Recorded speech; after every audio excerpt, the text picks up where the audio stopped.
नमस्कार भाई लोगों, स्वागत है आपका शर्मा स्टडी पॉइंट पर।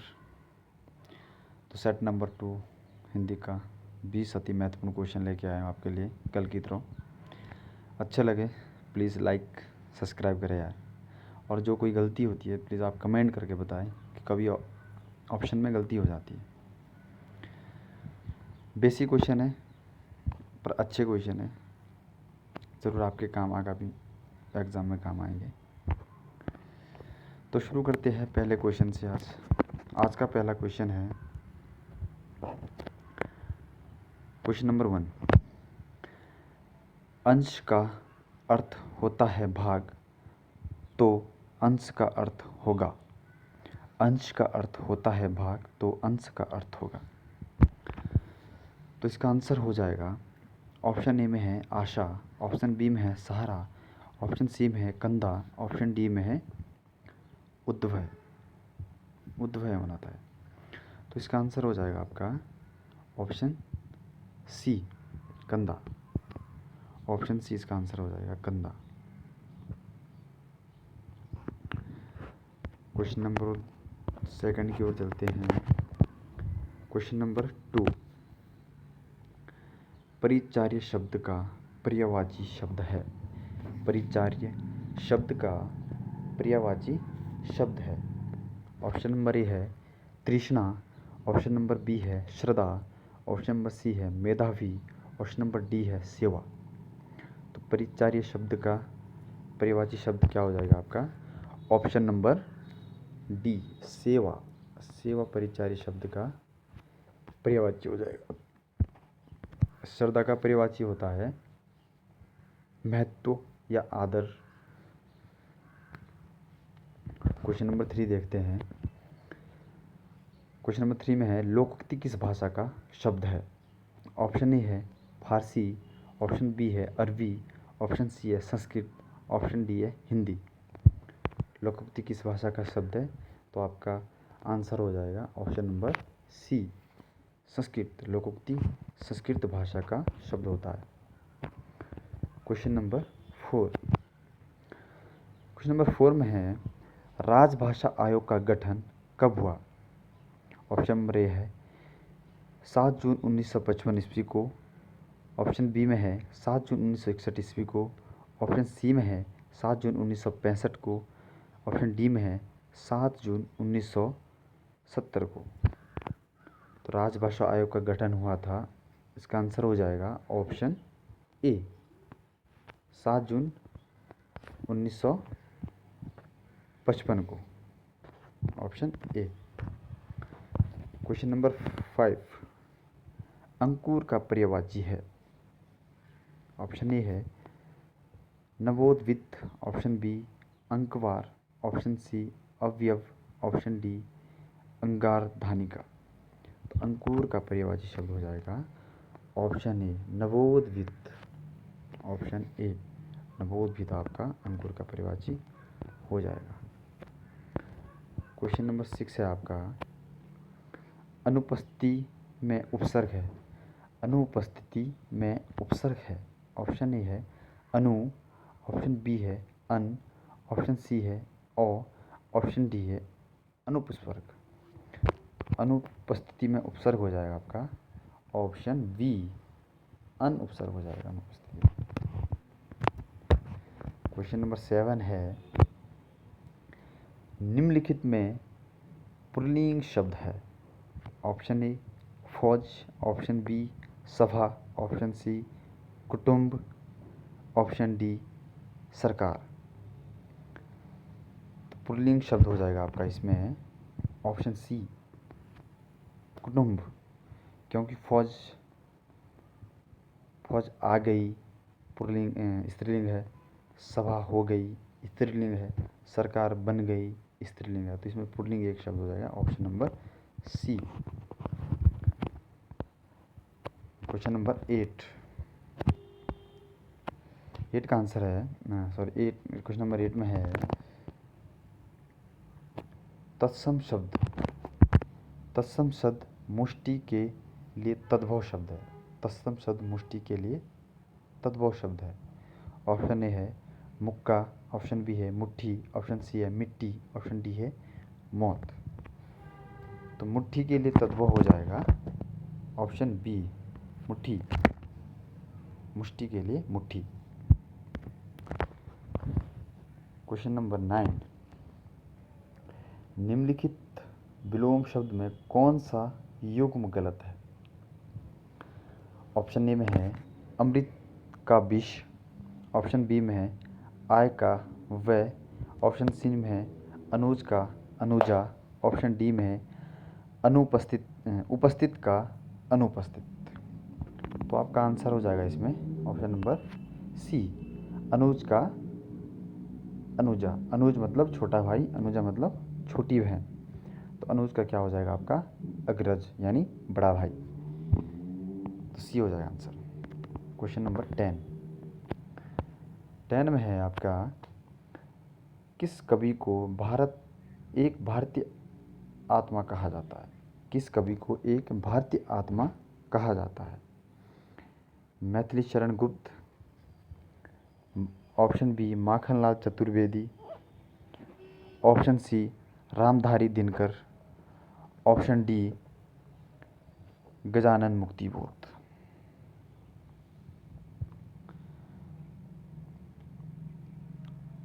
तो इसका आंसर हो जाएगा आपका ऑप्शन बी माखनलाल चतुर्वेदी। एक भारतीय आत्मा किसे कहा जाता है? माखनलाल चतुर्वेदी को।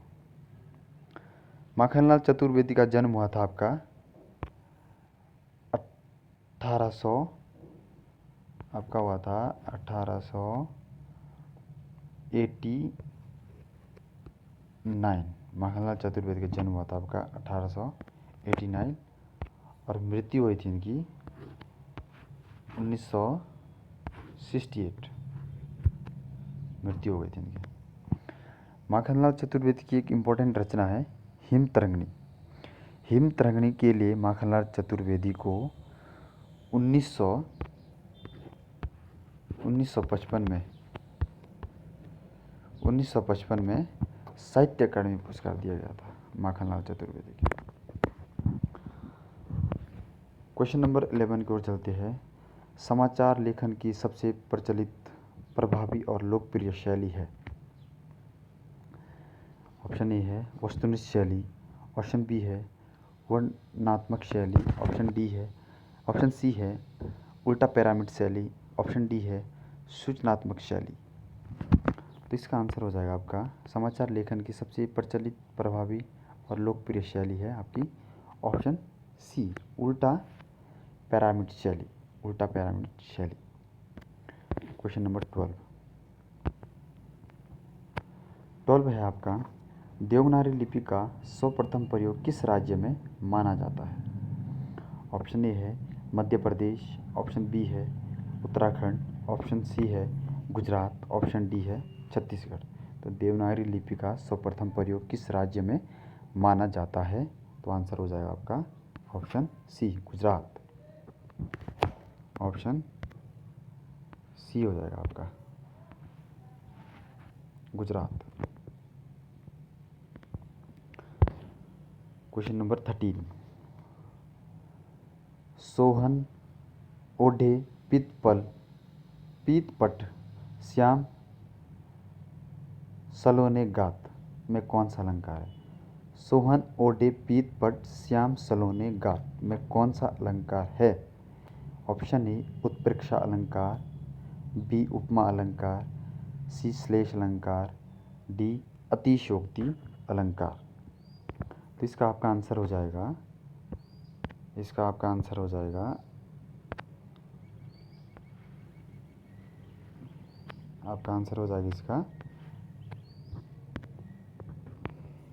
ऑप्शन ए उत्प्रेक्षा अलंकार। सोहन ओटे पीत पट श्याम सलोने गात में अलंकार हो जाएगा उत्प्रेक्षा अलंकार। अब उत्प्रेक्षा अलंकार होता है जिसमें उपमेय को ही उपमान माना जाता है। जिसमें उपमेय को ही उपमान माना जाता है उत्प्रेक्षा अलंकार कहलाता है। और वैसे ही उपमा अलंकार होता है जिसमें किसी की तुलना की जाती है जैसे चांद सा मुख, मतलब मुख की तुलना चांद से की जा रही है, तो ये हो जाएगा उपमा अलंकार। श्लेष अलंकार, श्लेष अलंकार होता है एक ही शब्द के अनेक अर्थ, एक ही शब्द के अनेक अर्थ, ये हो जाएगा श्लेष अलंकार।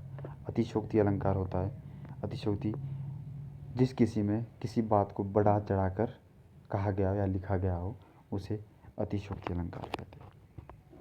तो इसका आंसर तो ए हो जाएगा, ए। क्वेश्चन नंबर 14, यह घोड़ा अच्छा है वाक्य में यह है, यह घोड़ा अच्छा है वाक्य में यह है। ऑप्शन ए सर्वनाम, ऑप्शन बी सार्वनामिक विशेषण, ऑप्शन सी संज्ञा, ऑप्शन डी विशेषण। तो इसका आंसर हो जाएगा बी, ऑप्शन बी सार्वनामिक विशेषण। यदि इसमें होता यह अच्छा है तो इसमें यह होता सर्वनाम, तो इसमें यह होता सर्वनाम। इसमें कहा गया है यह घोड़ा अच्छा है, घोड़े की विशेषता कही गई है, तो इसका आंसर हो जाएगा बी सार्वनामिक विशेषण। क्वेश्चन नंबर 15, अर्ध सरकारी पत्र के प्रारूप में प्रेषक का नाम एवं पदनाम होता है। ऑप्शन ए बाईं ओर अंत में, दाईं ओर अंत में, ऑप्शन सी बाईं ओर शीर्ष पर, ऑप्शन डी बाईं ओर दाईं ओर शीर्ष पर। तो इसका आंसर हो जाएगा आपका ऑप्शन सी, अर्ध सरकारी पत्र के प्रारूप प्रेषक या प्रेषक का नाम या पदनाम होता है बाईं ओर शीर्ष पर, option number C. Question number आपका है 16, क्वेश्चन नंबर 16 में है भारतीय संविधान के अनुच्छेद 210 में निर्देशित है। भारतीय संविधान के अनुच्छेद 210 में क्या है? इसमें ऑप्शन है संसद में प्रयुक्त होने वाली भाषा के बारे में,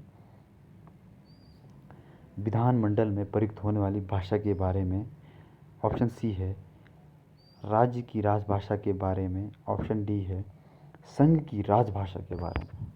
तो अनुच्छेद 210 में किसके बारे में कहा गया? तो इसका आंसर हो जाएगा ऑप्शन बी, विधानमंडल में प्रयुक्त होने वाली, विधानमंडल में प्रयुक्त होने वाली भाषा के बारे में 210 के आर्टिकल में कहा गया है। क्वेश्चन नंबर 17 देखते हैं, दारुण शब्द का अर्थ है। ऑप्शन ए है हल्का, ऑप्शन बी है भारी, ऑप्शन बी है कमज़ोर, ऑप्शन सी है भारी, ऑप्शन डी है भयंकर। दारुण शब्द का अर्थ, दारुण शब्द का ऑप्शन हो जाएगा आपका ऑप्शन डी भयंकर। दारुण शब्द का अर्थ होता है भयंकर। क्वेश्चन नंबर 18 देखते हैं, टिप्पणी का मुख्य उद्देश्य है। ऑप्शन ए मामलों को नियमानुसार निपटाना, मामलों का ब्यौरा तैयार करना, मामलों पर प्रकाश डालना, उपयुक्त में से कोई नहीं।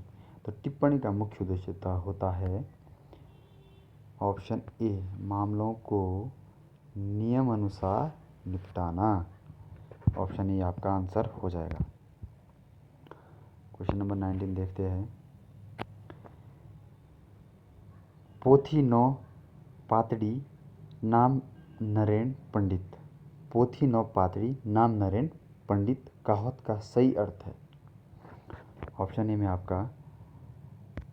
आपका नाम में क्या रखा है, ऑप्शन बी में है नाम के बड़े दर्शन के छोटे, ऑप्शन सी है पोथी पन्ना ही पंडित की पहचान है, ऑप्शन डी में है पोथी पन्ना कुछ नहीं फिर भी पंडित है। तो इसका आंसर हो जाएगा आपका ऑप्शन बी हो जाएगा नाम के बड़े दर्शन के छोटे, पोथी नौ पाथड़ी नाम नरेन पंडित कहावत, ऑप्शन बी। क्वेश्चन नंबर 20 में आपका पश्चिमी हिंदी पर एक उड़ती नज़र संस्मरण संग्रह के रचनाकार। पश्चिमी जर्मनी पर एक उड़ती नज़र। पश्चिमी जर्मनी पर एक उड़ती नज़र रचना किसकी है? Option A Manoj Shyam Joshi, option B Ilachand Joshi, option C Rajesh Joshi, option D Gajanan Muktibodh. तो इसका आंसर हो जाएगा पश्चिमी जर्मनी पर एक उड़ती नज़र किसकी रचना है? ये है मनोज श्याम जोशी की।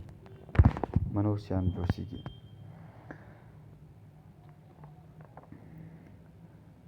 मनोज श्याम जोशी की एक रचना है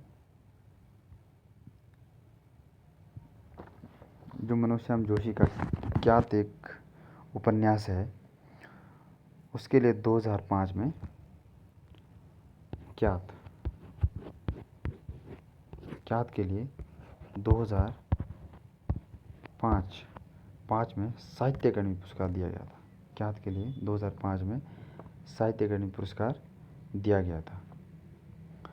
और जो ऑप्शन सी में है राजेश जोशी की एक रचना है दो पंक्तियों के बीच।